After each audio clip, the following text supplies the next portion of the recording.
datang di masa depan Indonesia. Sudah berkali-kali saya sampaikan bahwa kepindahan ibu kota negara ke Nusantara adalah bukan sekedar memindah gedung kementerian. Bukan itu. Bukan juga hanya pindah istana presiden. Bukan itu. Bukan juga memindahkan gedung wakil presiden ke Nusantara. Juga bukan itu. Bukan itu. Bukan fisiknya yang ingin kita pindahkan. Tetapi yang ingin kita bangun adalah budaya kerja baru, mindset baru, dan IKN sebagai basis ekonomi baru.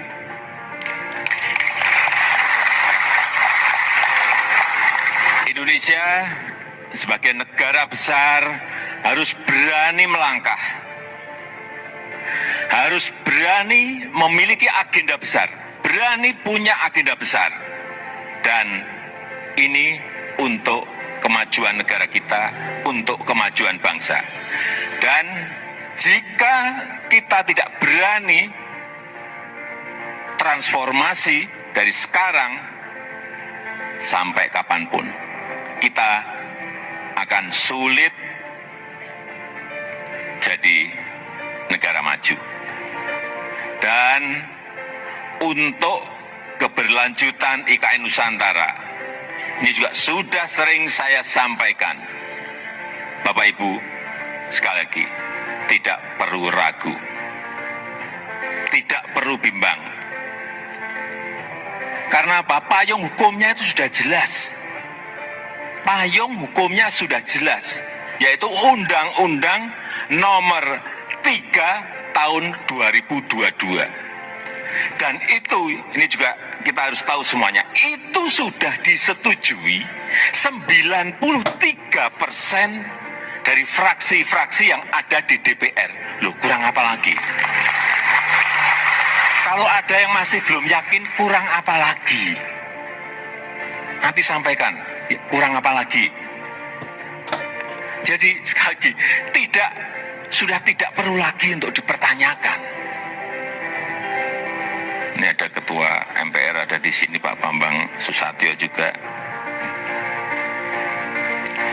Kembali lagi, kita ingin menghadirkan pembangunan yang Indonesia sentris, bukan Jawa sentris.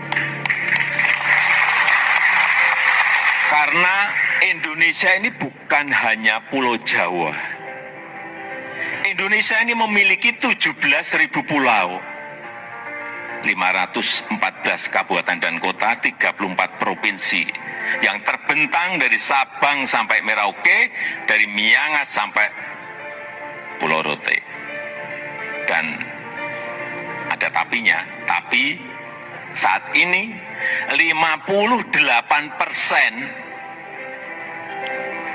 dari PDB ekonomi kita, dari ekonomi kita terpusat di Pulau Jawa, 58%. Kemudian populasi 56% atau sekitar 149 juta penduduk kita ada di Pulau Jawa, bermukim di Pulau Jawa.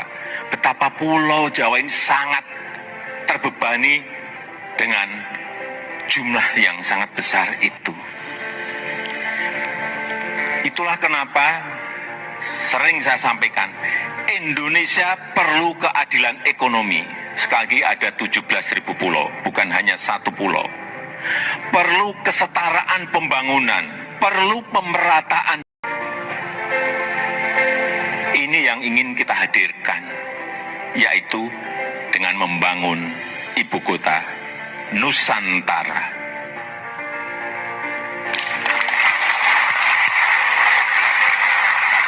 Nusantara adalah kota pintar masa depan yang berbasis hutan dan alam. Belum ada di dunia, belum ada. Tolong dicarikan, belum ada.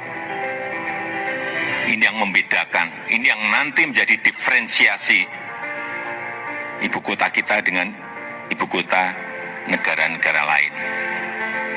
70% areanya nanti adalah area hijau. Lahan yang digunakan untuk membangun IKN ini awalnya adalah hutan produksi. Jangan ada yang keliru bahwa ini hutan alam, bukan. Hutan produksi. Monokultur, artinya di situ hanya ada satu jenis pohon. Dan saya tahu betul pohonnya itu apa. Pohon eukaliptus yang dipakai untuk pulp. Dan ditebang setiap 6-7 tahun. Jangan ada nanti isu merusak hutan. Itu hutan produksi yang setiap 6-7 tahun ya ditebang. Ini yang kita ingin kembalikan, justru nantinya ingin kembali jadi hutan heterogen dengan pohon asli dan endemik dari Kalimantan, sehingga kita harapkan nanti menjadi hutan hujan tropis lagi, tropical rainforest lagi di Kalimantan. Untuk itu, yang kita siapkan pertama kali di sana adalah pusat persemaian yang sudah mulai kita bangun di bulan Juni 2022.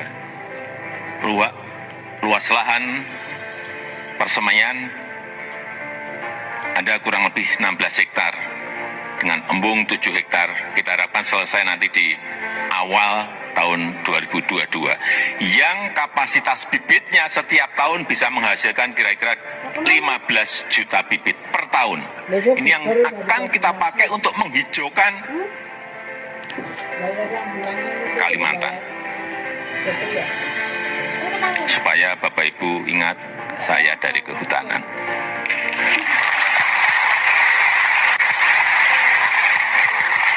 Saya waktu menerangkan di persemaian di Kalimantan dari A sampai Z, ini pohon apa, ini pohon apa, ini pohon saya apa semua. Dan 80% sumber energinya adalah berasal dari renewable energy. Mobil di sana nanti harus mobil listrik.